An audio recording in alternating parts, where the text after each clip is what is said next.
I'm sorry, last time I checked, I thought we lived in a free country, so... No, we don't. No? It's the United States of don't touch that thing right in front of you. On the third bugle blast, I shall loudly announce attack!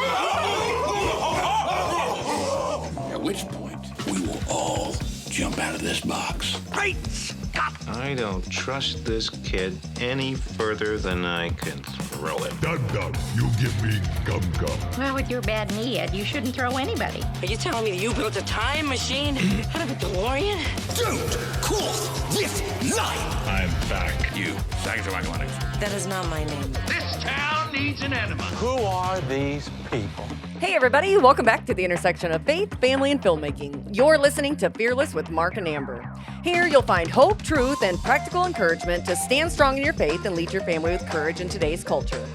I'm Amber Archer, and joining me is my husband, author, director, speaker, Mark Archer. You're everyone's problem. You can learn more about us and our media ministry by visiting fearlessfeatures.org. It's also a great place to make that one-time or monthly donation if you are passionate about reaching the lost for Christ through media. Visit fearlessfeatures.org to share your support today. Buttered sausage. It's my favorite. Buttered sausage. My favorite. Big shout out to one of our YouTube listeners who happens to like the happens buttered to like sausage. This is for you. Buttered sausage. There we go. It's one of my favorite buttons now. So let's see here. Well, this is the week leading up to Easter Sunday. Yes. And so if you're listening to it this week, then, well, first off, most important things first.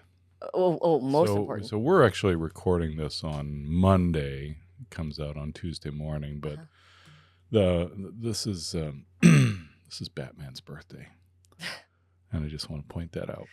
Hey guys, he walked in the kitchen and says, "It's Batman's birthday," to my blank stares, and I'm going, That means today I'm Batman. and I just kind of looked at him and said, how does anybody know? This was back in 1939. It was on this day, 1939, that the very first Batman comic book appeared. So it is Batman's birthday. Thank you, dear, for enlightening my day and my Yes. morning. You're welcome. I'm going to cherish it the rest of the afternoon. It's good to be Batman. So, Bad Dad. I'm Bad Dad. Carry on. So that's just the most important thing. The rest is really inconsequential as long as we took care of Batman. Mm-hmm. Got it. Yeah. I have to take partial credit for The Dark Knight getting made because Aaron Eckhart. Aaron Eckhart, yeah. I mean, And he was. he was in we made our first movie together. Uh-huh. So if it weren't for yours truly, there would be no Harvey Two-Face Dent. So, I mean, there would be the character, but it wouldn't be Aaron. Right. So just thought I'd throw out that shameless plug. Yeah. Anyway. Please don't go watch that movie, by the way. My first movie. It's not God honoring, but. But we are going to go and do something God honoring. Yes. So we are going to be going to the Ark Encounter That's right. at the Women's Conference. I'll be at the women's conference. There are still a few tickets left for the 6th through the 8th. That's next week, Monday, Tuesday, and Wednesday. If you are near the Williamsburg, Kentucky area or can get yourself there, I would highly encourage. I'm really excited. I was just going through the schedule looking at this, and you got Ken Ham speaking, Genesis Fall, Course Correction, Georgia Purdom, The Science of Sexuality, because this is all about biblical sexuality in a turbulent time. And so we're excited to join the lineup of speakers. Anyway, Science of Sexuality, Separating Fact from Cultural Confusion. Mm-hmm. There are millions and millions of families who are dealing with the fruit of this deceptive seed that has been planted in our culture through media. And I'm talking about by way of books, curriculum, through the education system, laws. There is a huge problem, just completely distorting and trying to redefine truth, which is one of the things we're actually going to talk about today, going into Title IX. So the Women's Conference, excited to be there. there's still tickets April 6th through the 8th. You can go online. I'll leave a link in the show notes. Also, we will be venturing to Green Bay, Wisconsin, May 1st and 2nd to speak there as well. Oh, I forgot to say, our talk title is Lights, Camera, Worldview. And so we're talking about the hidden agenda targeting the youth of this nation. It'll be Batman and Vicky Vale. What? Whatever. I don't even know who Vicky Vale is. You have to explain everything to me. Just not a Batman fan. That's okay. It's just not worth it at this point. She's Batman's Lois Lane, basically. Okay. Got it. She I can get was down with more that. of a character in the Tim Burton Batman film in '89. Oh, I'm pretty sure I didn't see that one. Oh, wait. Was that the guys in the hokey outfits? Yeah, it was more of a. I mean, if it's Tim Burton, it's going to be very comic book esque. It had Robin in it. No. What was the old one? Wasn't it Jack Nicholson? Jack Nicholson was the Joker. Okay. Yeah. I saw that a long time ago. I saw that. Yeah, I saw that in the theater when it came out. It was We've derailed here pretty quickly. Let's get back on course. And we had this theater in Fort Wayne that was Guys, there he's still were going. two of them. Holiday 1 and 2. They were built in the 50s, and Holiday 1 sat 1,100 people. Okay. And how many people were there, too? It was about 1,000. Oh, my gosh. Easily 1,000 people in there. And I know this because I was an assistant manager of one of the movie theaters when I was in my early 20s, and so I got to go and because I'm a theater nerd, so that was one of the only theaters that could show 70 millimeter prints. So they actually, I think that theater premiered Star Wars, which was shot in 70 millimeter. Fun fact for you. Yeah. What were we talking about? Well, we're going to be showing Title IX, so we need to back on topic. That's right. So today for the next 2 weeks we want to show you Title IX.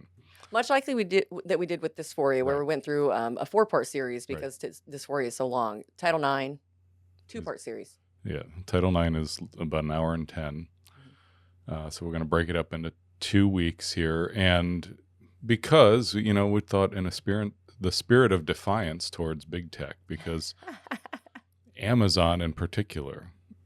So we're batting about 50% right now, right? We got Inwood Drive and the Mind Polluters on Amazon, and not only Amazon, but basically every other streamer, faith-based or not, that we have sent Dysphoria and Title IX to has flat out refused. Most won't even look at it past the opening sequence of Dysphoria. Well, and if you try on some of the platforms, it shuts it down, goes against community standards. Yeah. So we just found out not too long ago that not only has Dysphoria been banned on Amazon, but Title IX has as well. Yeah.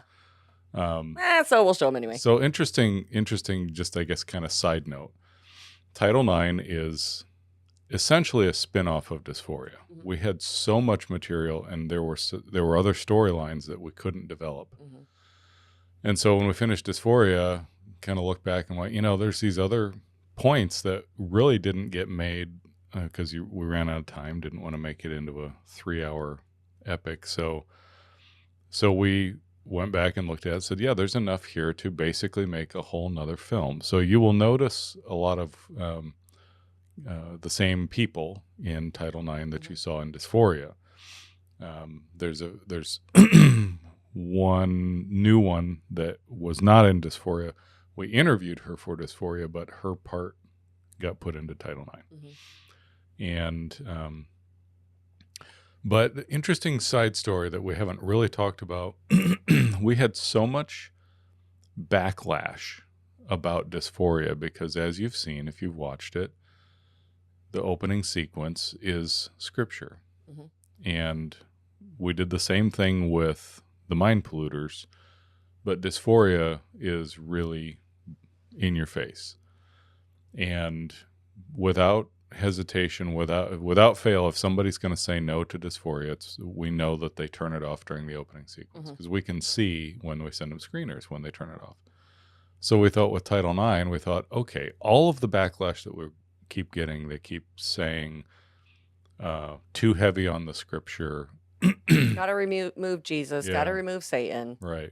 Can't talk about these things. You got to tone it down. And of course, we are not owned by corporate interests, so we don't really care. This is why we're independent filmmakers and are donor supported. Yes.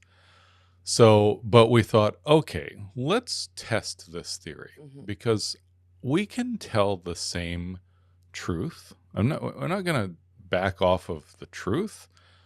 Let's just test this theory, put this excuse to the test that they're saying too much scripture.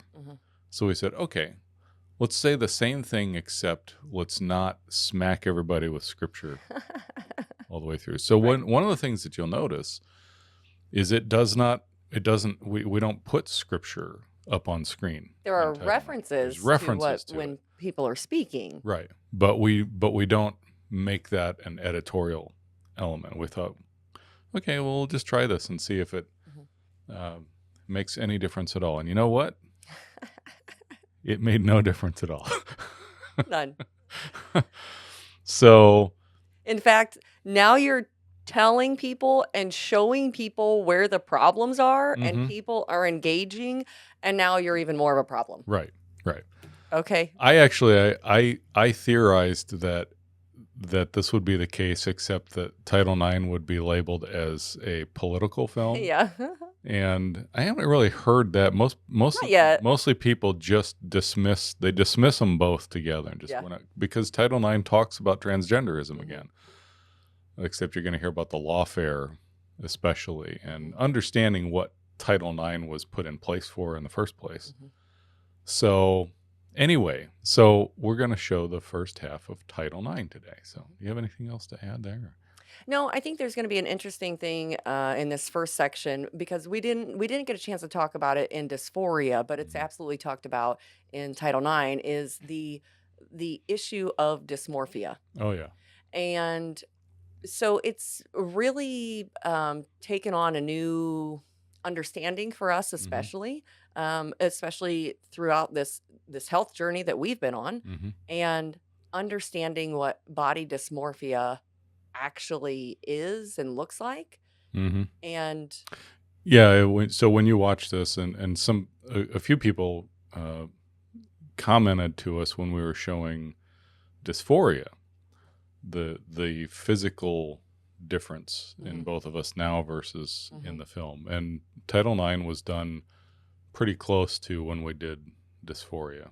We shot our stuff within 6 months or so. Yeah, so you may not recognize those people on the screen. I think probably, especially me. Yeah. So, because I'm almost 90 pounds lighter now than when we shot that. Yeah. And so talking about dysmorphia, when we interviewed the lady, Marty, who's going to talk about it, we understood it, but we didn't really understand it. Dysmorphia, when you're doing, and we have a good trainer that we've been working with, and he warned us about this. And he said, listen, this is a real thing that bodybuilders especially deal with, and you have to have somebody who can talk you off the ledge on both ends of this. Dysmorphia is where, and my understanding of it now, having dealt with it, is when you have made progress in the positive direction, but yet you don't see it. And you've got people telling you, wow, you've changed so much, you look great, blah, blah, blah, and you really don't see it because you have seen yourself a certain way for so long, and it creates a real issue for you because you almost start thinking that they're lying to you. Well, it's really a battle in your mind. Yeah. And where does Satan always attack first? It's in your mind. Yeah. It's your thoughts. Yeah. But we're to take every thought captive unto Christ. And, it is a battle, and it's real, and people truly do struggle with it. It's the same thing with the transgender issue. People are told and taught and begin to believe that, hey, if I just remove these body parts, it's going to make me happy. Well, no, it doesn't. And if you've ever spent time with detransitioners, your heart breaks. Yeah. Your heart breaks for what they've gone through and what they were led to believe. The deception is so real. Yeah. So on a micro scale, I would say I understand. I have a little more compassion for at least what that is like, because if you don't have a good support system around you and you're making radical changes, And people who are willing to tell you the truth, yeah, the hard truth. and being willing to look at the truth, because as our trainer has said, listen, the scale doesn't lie, and the fit of your clothes doesn't lie.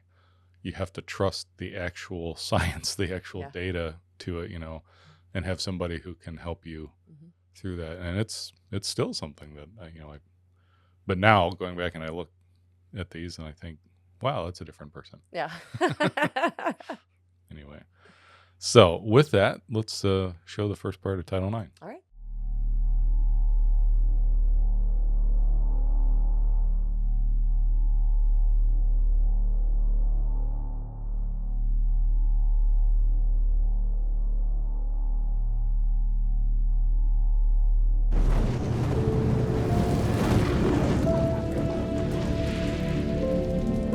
The Biden administration is amending Title IX to expand protections to LGBTQ students in schools that receive federal funding. How big is the scope of this change? Well, sweeping changes, Marquis, very much so. Schools are digesting it over the weekend. It not only impacts colleges, but it impacts federally funded schools, K through 12. The fact that the Biden administration and many in this country have basically lost their moral compass, okay? They absolutely have.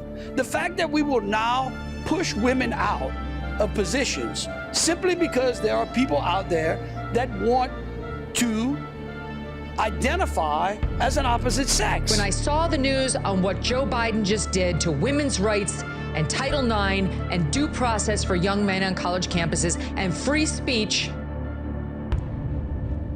I was horrified.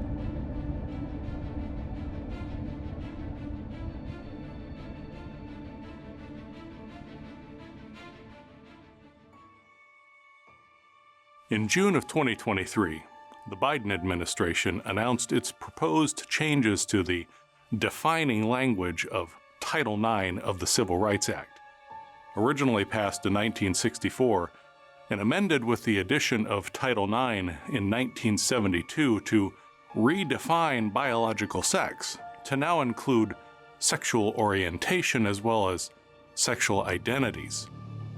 After over 300,000 comments were made by the public before the public review and commenting period was closed, the issue seemed to go dark for a little while. But just a few months later, the administration announced in May of 2024 that, without any legal authority to do so, they were simply changing the definition of sex to satiate the demands of the radical left. Of course, that decision and the push to enforce this lawlessness was immediately challenged by several states, and injunctions were quickly issued by federal courts to put at least a temporary stop to the federal government's absolute madness. But that doesn't change the fact that this action shows, without any shadow of a doubt, just what lengths the totalitarians in our own United States federal government will go to continue to try to force this transgender ideology on our society's most vulnerable and most innocent, our children. But just what exactly is Title IX? Where did it come from? What is its history and what was it even put in place for? And why is this such a frantic priority from seemingly out of nowhere for a government that has now completely lost its moorings to reality? Prepare to journey down the rabbit hole, because the truth lies even deeper than you can imagine. We must fight discrimination on the basis of sexual orientation and gender identity, and we must prosecute those who target victims for violence because of who they are or whom they love. This administration's efforts are just beginning, but here are a few highlights. In my first month as Attorney General, our Civil Rights Division issued a statement to the entire federal government explaining that the Supreme Court's reasoning in the landmark case of Bostock versus Clayton County applies to Title IX, and that Title IX thus prohibits discrimination on the basis of sexual orientation and gender identity. Well, first we should look at what Title IX is. Title IX is a part of the Civil Rights Act that is specifically designated to protect the interests of women, keep them from being discriminated against in employment opportunities, in school opportunities, in competing in sports activities, and others. So it's a very important aspect of our civil rights legislation designed specifically to address the interest of women who had suffered immense discriminatory policies over the years. It prohibits discrimination in education on the basis of sex. And it was enacted by Congress to help level the playing field between women and men in education, in lower education and in higher education, because many opportunities that were being made available to men were not made available to women. Women couldn't get the scholarships, the athletic scholarships. They couldn't get into some of the engineering programs, military colleges, things like that. So this was enacted specifically to give women an equal shot with men in the education realm. The Civil Rights Act is designed to address actual interests that have been maligned. So we see that in the case of black civil rights. That goes back to the 1800s and the Reconstruction era. The original civil rights legislation was the 13th, 14th, and 15th Amendments to the Constitution, designed to protect the interests of blacks, but also included women and others at that point in time. Congress passes the most sweeping civil rights bill ever to be written into the law, and thus reaffirms the conception of equality for all men that began with Lincoln and the Civil War 100 years ago. The Negro won his freedom then. He wins his dignity now. 5 hours after the House passes the measure, the Civil Rights Act of 1964 is signed at the White House by President Johnson. Before an audience of legislators and civil rights leaders who had labored long and hard for passage of the bill, President Johnson calls for all Americans to back what he calls a turning point in history. We must not approach the observance and enforcement of this law in a vengeful spirit. Its purpose is not to punish. Its purpose is not to divide, but to end divisions, divisions which have lasted all too long. The standard had been long-term discrimination and an immutable characteristic. So if you look at blacks, for example, a black person can't change their blackness. You walk into a room, you open the door and you see someone black and you close the door and you make a judgment based on that person's race. They can't change that. Or you open a door and you see someone, who was it? Well, it was a woman. A woman can't change that. These are immutable characteristics. So the problem that these two groups had was that they could go into a circumstance for employment, they could go into a circumstance for education or anything at all, and they were quickly identified as black, quickly identified as woman. And then someone would make a judgment, an irrational judgment based upon that quick determination. That's what we were trying to get away from. When most people think about Title IX, they tend to think about gender, fairness, and equality in sports. In fact, Title IX has been called the biggest thing to happen to sports since the invention of the whistle. And although Title IX has had powerful impacts on girls' and women's experiences in sports, its effects far exceed the playing field.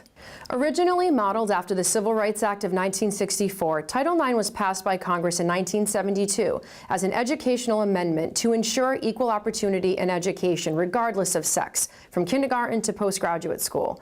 As a result of Title IX, any school that receives federal money must provide fair and equal treatment in all areas of education. Here are just a few of the outcomes of Title IX, both past and present. It has helped close the education gap in our country between women and men and girls and boys. It has helped increase girls and women's participation in sports and access to athletic scholarships. It is helping girls and women excel in math, science, and technology.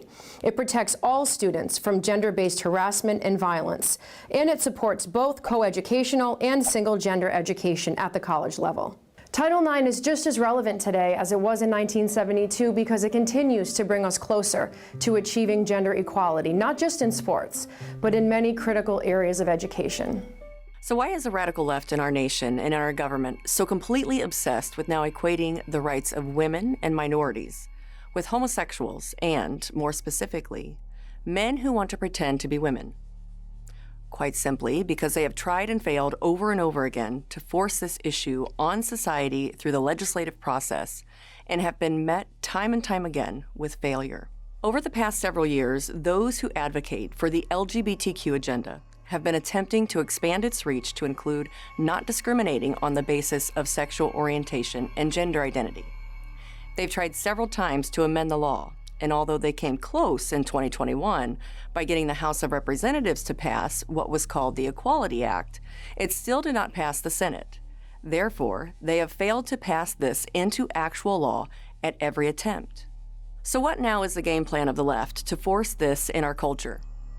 Doing an end run around the Constitution by using the rulemaking process to simply rewrite and redefine terms in the laws that are already on the books.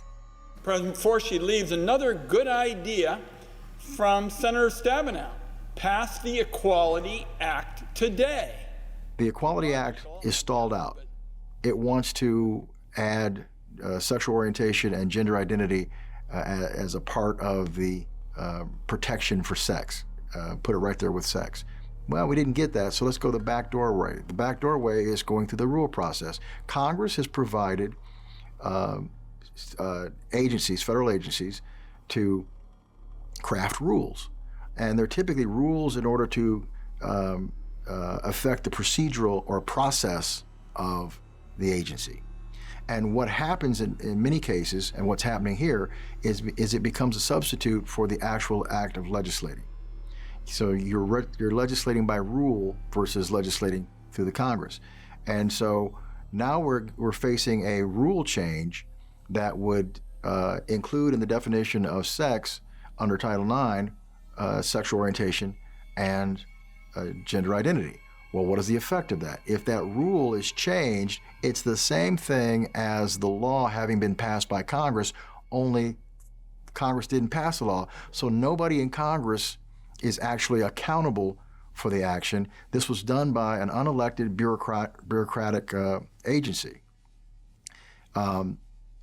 That's the best of both worlds for those who are pushing for this, because they don't have to be accountable for the behavior or for the voting, but they get what they want. What we've seen is an incremental process of normalizing things that are obviously not normal. And with each step, it gets more and more extreme. So with the homosexuality, first it was, well, we just don't want to be criminalized. So they got the sodomy laws struck down in, I think it was 2001.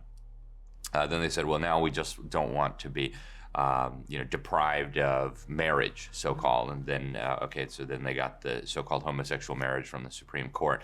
Now it is, well, now we just want to be able to talk to your kindergartners about it and make sure that everybody agrees. And if they don't, then there's a problem. And there was a big leap that I think people missed in the jump from normalizing homosexuality to normalizing transgenderism. Because what they said when they were normalizing homosexuality is, yeah, we want to adopt kids, they admitted later. And yeah, that means those children are going to be deprived of either a mother or a father. But that's okay, because 2 fathers is better than foster home, or 2 mothers is going to be better than a home where they're not loved. Okay, that's what they argued. Now the transgender movement comes in and says, wait a minute, there is no such thing as father, there is no such thing as mother, there's a person with a uterus, there is a person who gets pregnant, and so even the whole construct of mother and father is artificial. So what this is, I think, at its core, is a nuclear missile being delivered right to the heart of the foundational building blocks of every society, and that is, of course, the nuclear family. Because the argument now is, not only do we not need both a mother and a father, now if you believe in motherhood and fatherhood, that's old-fashioned, that's bigoted. Now it could be 2 guys, it could be 3 guys, it could be 1 guy who thinks he's a girl, 2 girls who think they're cats, and everybody's supposed to be okay with that. But this really is a wrecking ball right through the heart of the nuclear family. And then the implications from there are just mind-blowing when you stop to think about it. And you can be sure also that transgenderism won't be the last step, right? Transgenderism is an interim step. After that will come the pedophilia, will come the transhumanism, will come the people with animals. And you see they're already starting to talk about this stuff, not quite as public as they are about the transgenderism, but I think it's a stop on the road to normalizing an anything goes mentality, and also really a step toward deconstructing what it means to be human. You'll hear this all the time. We need to make better arguments. Conservatives and Christians need to make better arguments, better and more persuasive appeals. Our messages need to be better. How many times have you heard this? Okay, let's look at gay marriage. We won the gay marriage debate. Gay marriage was brought up for a vote in 48 out of the 50 states and was voted down in all of the states where it was brought up. It was voted down twice in California. California did not want gay marriage, okay? Goes up through the courts and the courts impose it on us. Gay marriage was imposed on us by courts in violation of things we had already voted on. Think about that for a second.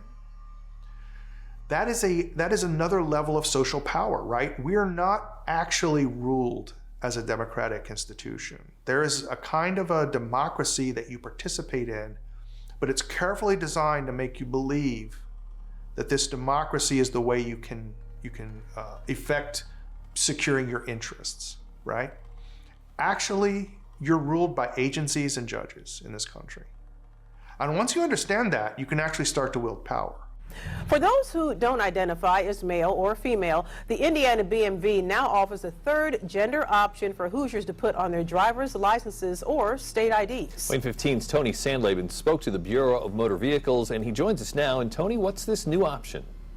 Well, Dirk and Tara, it's the X option, and it's for those who don't identify as male or female and consider themselves a non-binary gender. In order to get this designation, an applicant must present proof of their gender change. That could be a certified amended birth certificate or a signed and dated physician statement that the applicant has permanently changed their gender. Those in the LGBTQ community believe this is a step forward. I think that when the state or the BMV, an institution like the BMV, acknowledges that these kids are real, it humanizes them. It makes them seen, it makes them feel heard. And when you humanize someone, I think it makes it less likely that you use violence against them. Like if you see them as a whole real person, you're no longer objectifying them, and it makes it harder to bully someone. The BMV implemented this policy at the beginning of this month. It says, quote, Indiana has joined other states and industry groups, such as the American Association of Motor Vehicle Administrators, that already recognize the designation. The BMV does not believe Indiana will do away with gender identification anytime soon, saying it is required by Indiana code. The Bureau of Motor Vehicles decided that it was going to create a new classification of person called an X. So we already have an M for male and an F for female. So they were creating an X for transgender. And that was going to be on the driver's license. Now, this was proposed as a rule change. As Attorney General, I did not have the authority to stop the rule change from a substantive standpoint, but I could put the brakes on a rule change based on a procedural question. And we did put the brakes on it. The procedural issue that I identified was that changing or adopting an X as a new classification of person was a substantive change, not a procedural one. And as a change of substance required a law. So we rejected that rule and directed them that they would have to take the matter up with the General Assembly. Now, if the General Assembly wanted to vote and choose to add the X on the driver's license, that was their prerogative to do so. So it wasn't a matter of us doing it because we were against it. We were against it because procedurally it took a substantive issue out of the hands of the General Assembly and put it in the hands of a bureaucracy. Now, you would think, well, those dirty rascals, why were they doing that on their own? I actually notified a higher-up member of the General Assembly what was going on, letting them know that this bureaucracy was taking this action. And I found out that many of them already knew and were okay with the process because it was a way for this to happen and they could keep their hands clean. And so someone would say, well, how did we get a new classification of person on our driver's license? That wasn't me. That was the BMV, and they did that through the rule process. That was out of my hands. That kind of crap goes on all the time. It has come on so quickly, right? Like, there's nothing else in my experience over the years with children and child welfare where we have gone from 0 to 100 in just a couple of years, you know, and there is no other topic where we are so focused on protecting this child around this issue that is not concrete, right? So we have a concrete protection in place for children who are being physically abused. It's concrete, right? They're being bruised, head injuries, blah, blah, blah. We have concrete things in place for children with disabilities. And that was a big focus for a long time. And those are very high-risk kids, right? Now, all of a sudden, we're not talking about that. Like, when's the last time you heard a discussion about what we're doing to protect a kid who is learning disabled or very, very high risk because they're so frustrating, right? Now we've jumped onto a sexualized topic, and it's all we talk about, right? Like, everything, undergirding everything that's done in child welfare. Well, one of the things that I think is really important for people to understand is that this is a new phenomenon. You know, I think anybody who's my age, a millennial, grew up and remembers that there was no such thing as transgenderism. When we were kids, the word transgender wasn't in the dictionary. I had a unique upbringing. I grew up in many different countries on many different continents with every kind of kid you could ever imagine. You know, Jews, Hindus, Buddhists, Shintos, from every race, ethnicity, creed, etc. And never did it ever occur to any of the kids that I grew up with, at least not that I knew of, that they might be a different gender. This is a thoroughly modern phenomenon. If you look at the data now, depending on whose data you're looking at, it's over a fourth, in some cases even more than that, of kids who are identifying as gender non-conforming, something other than boy or girl. And this has been very strategic, and this has been a process of normalizing this. And what's happening in the public schools now is a deliberate attempt to convince our children that they may be transgenders. It's being portrayed as cool. And in fact, there's a really insidious thing that they're using now to catch a lot of the kids. Through critical race theory, which I think is intimately related to the war on society, civilization, family, etc. But they're telling these kids in school that if their ancestors are European, they are by definition oppressors. They're by definition part of the class that is responsible for everything bad in society. And if they're part of some minority group, then they're part of the victim class. This is really just a slightly refurbished communist tactic, the same tactic that was used in communist China, the Soviet Union, the same tactic that's been used in every communist revolution, where you divide the society up into two classes and you accuse one class of being the oppressor class, the other of being the oppressed. So in typical communist revolutions, the model has been the bourgeoisie and the proletariat, the bourgeoisie being the landowners, the business owners, the people who had some capital, and the proletariat being the working class, the oppressed masses. That really didn't translate well into the American context, so they came up with new categories. And now they've told all these little kids that either you're an oppressor or an oppressed. We're going to create a gender matrix for you. And if your ancestors came from Europe, if you're male, if your family's Christian, if you're native English speakers, etc., then you're in the oppressor class. And what kid wants to be part of the oppressor class? None, obviously, because that's horrible. Then you're bad. But then they give them an out. But if you were, say, hypothetically, a gender or sexual minority, if you were maybe attracted to the same sex, if you felt like a pangender or an agender, then you'd move over to the victim class, and then people would feel sorry for you. Then you'd get extra bonus points, and you wouldn't be one of the mean, horrible oppressors.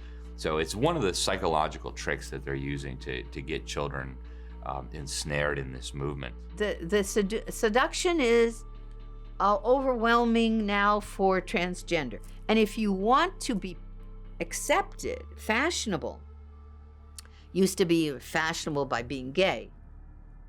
Yeah? Now you're fashionable by being trans, and everybody celebrates you.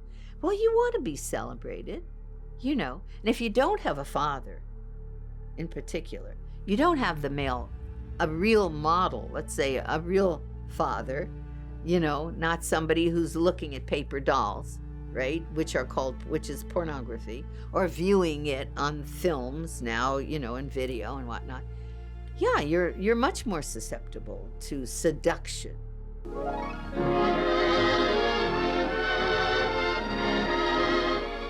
Christine Jorgensen, who used to answer to George, creates quite a stir as she returns home to New York from Copenhagen. Christine hit the headlines following the series of operations in Denmark that transformed her from a boy into a girl. Very impressed by everyone coming. Christine, are you happy to be home? Yes, of course.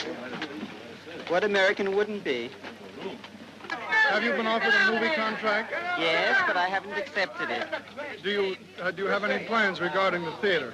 No, I don't think so. Hey, Christine! Are you going to go on with your photography? I hope so, yes. I see. Right. I'm very happy to be back, and I don't have any plans at the moment.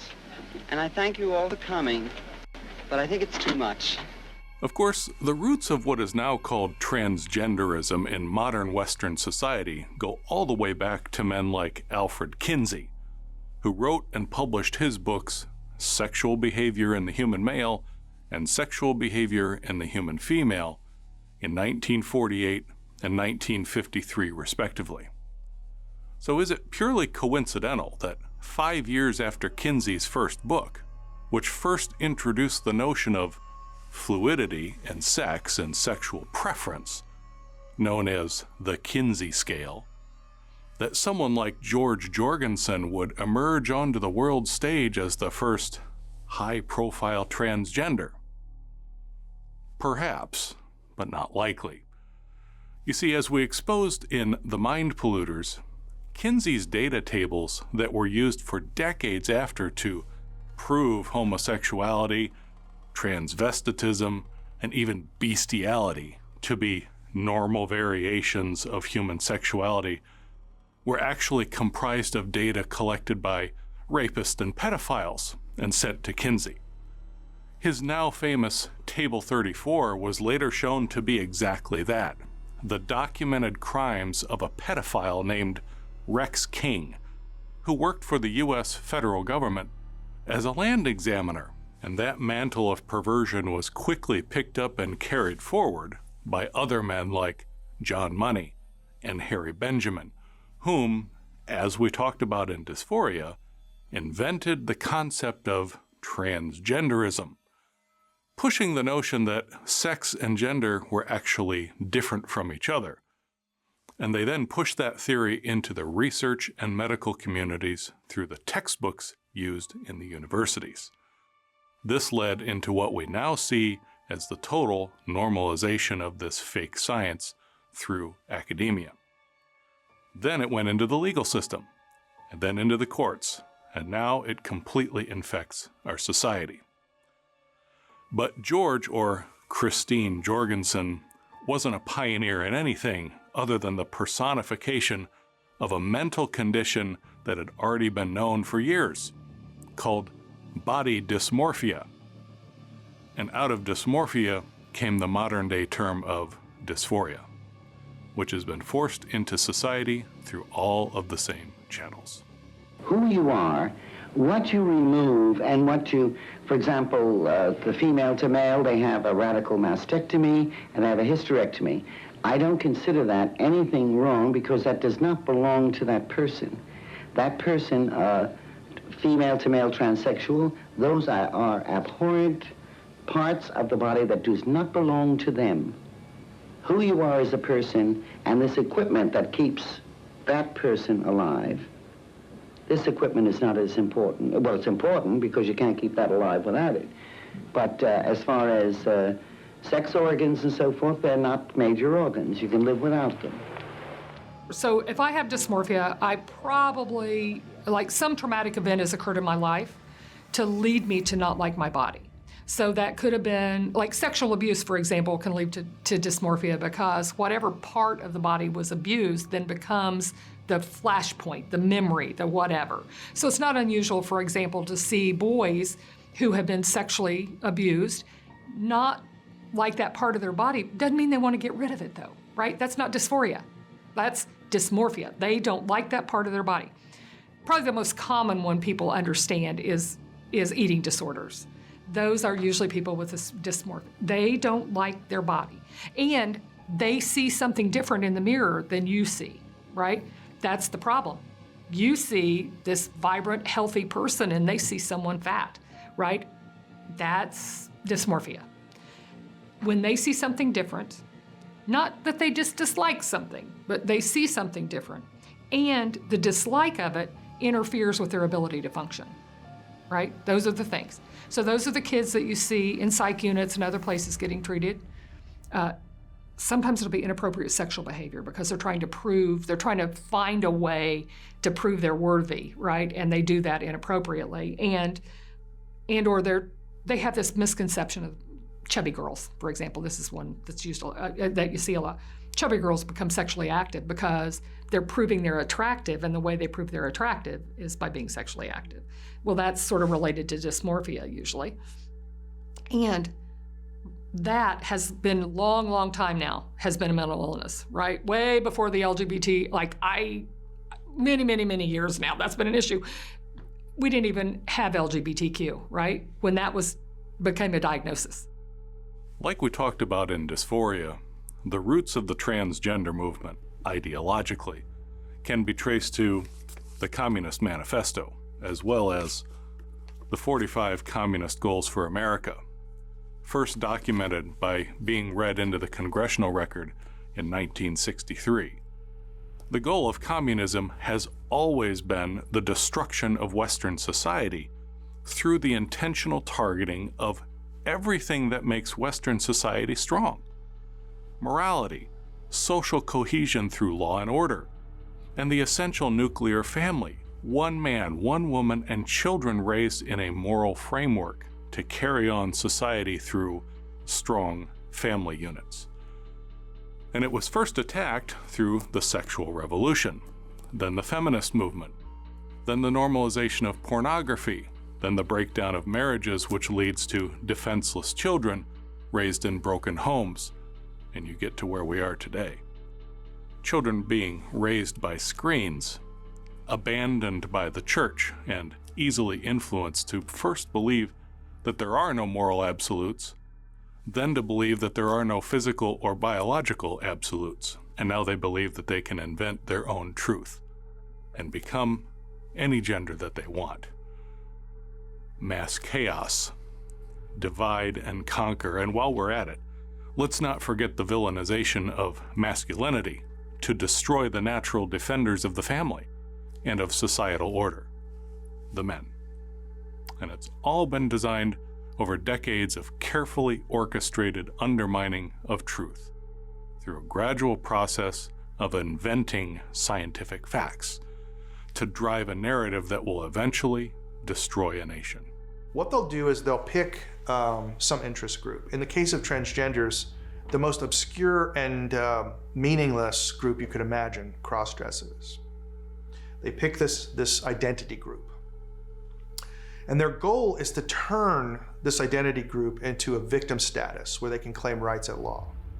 So the way they do this, and they've done this on numerous issues, not just on gay marriage and other things, they will create an open source journal. And they start all just getting all their friends to submit to this journal. And they develop a corpus of work around transgenderism and presenting transgenderism as a normal human variation rather than a psychological disorder. In fact, they invented the word transgenderism as distinct from transvestitism, specifically to study it as a psychological phenomenon rather than a social phenomenon. You see how they start playing with the theories. All right, so then they begin to construct new meta-theories. So they develop a theory about how the theory came about. And they say, well, we could have done it another way. So they convert it from a social theory to a psychological theory. What does that do for them? It means that they can now start to claim that these behaviors are innate and immutable and part of who a person is rather than what they do, right?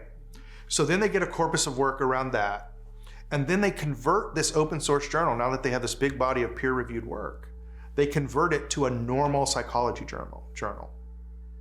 So now you have this normal psychology journal with all of this corpus of work that this is a normal human variation and it's innate and immutable. Well, then the legal work begins. Now the professional bodies go and say, well, it's innate and immutable. That means it's a status, not a behavior. If it's a status, then it should be covered under civil rights law.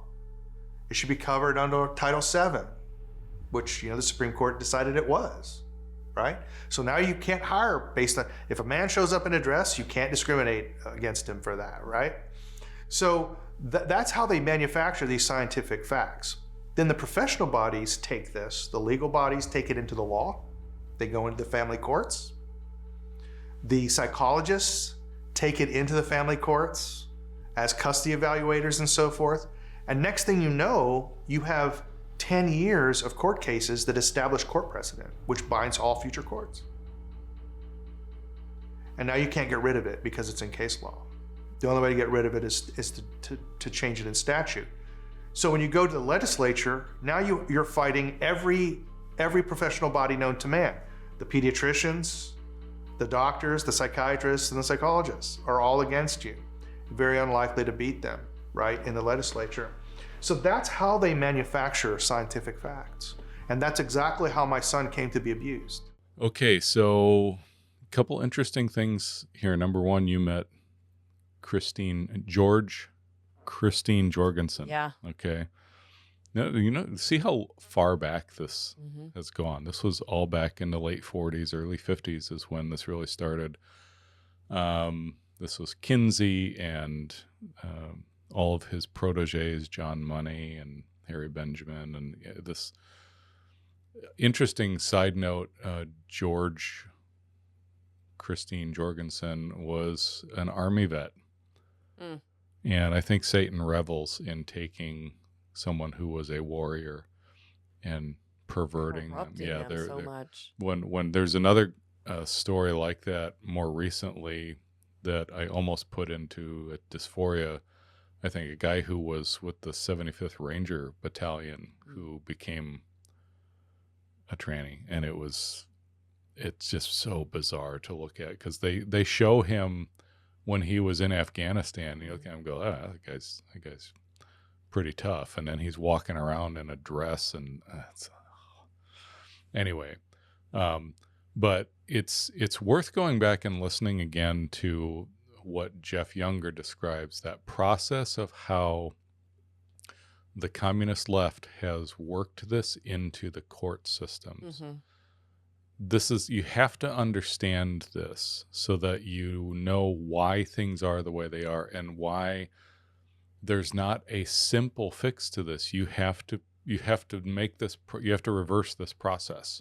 Well, and I think too, just remembering, certainly during our election cycles, there are judges who come up on your ballots. And if all of these things matter, please just don't blindly walk in to the voting booth and not understand who you're voting for. Yeah. Because it does matter. This is why we're in the position we're in currently in our nation, is because we've all been told, this, just trust the party. Yeah. The party is so divided. Don't trust the parties.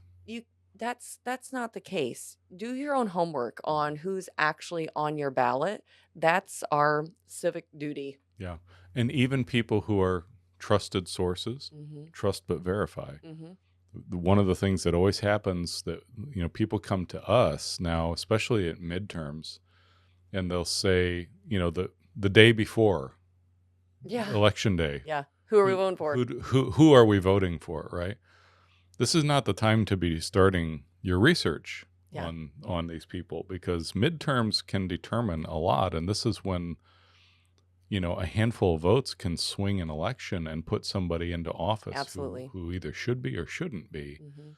And don't necessarily just trust. One of the things that Christians do is they'll go, well, I just want to look at the voting guide that the pro-life organization puts out, for example. And I'm not saying that that's bad, but verify that everybody has their own agenda, right? Yes, because I have seen the pro-life organizations exclude people who should be getting good endorsements, Yeah. and because somebody who's gathering that data has an axe to grind. So you just have to, when we say do your own research, gather from everywhere, but now is the time to start looking into these things, not the day of. So be very careful. But you go back and watch the section with Jeff again, and then you can understand how you get Ketanji Brown on the Supreme Court, who in her confirmation hearing can't define a woman. Right? That's how you get to where we are now. It's quite telling. Anyway, so All next right. week, part 2. Well, that's all the time we have for today, friends. Thanks for listening through to the end, and be sure to click that subscribe button so you never miss an episode, and share this with your family and friends. Until next time, march on, saints, and be filled with the Spirit.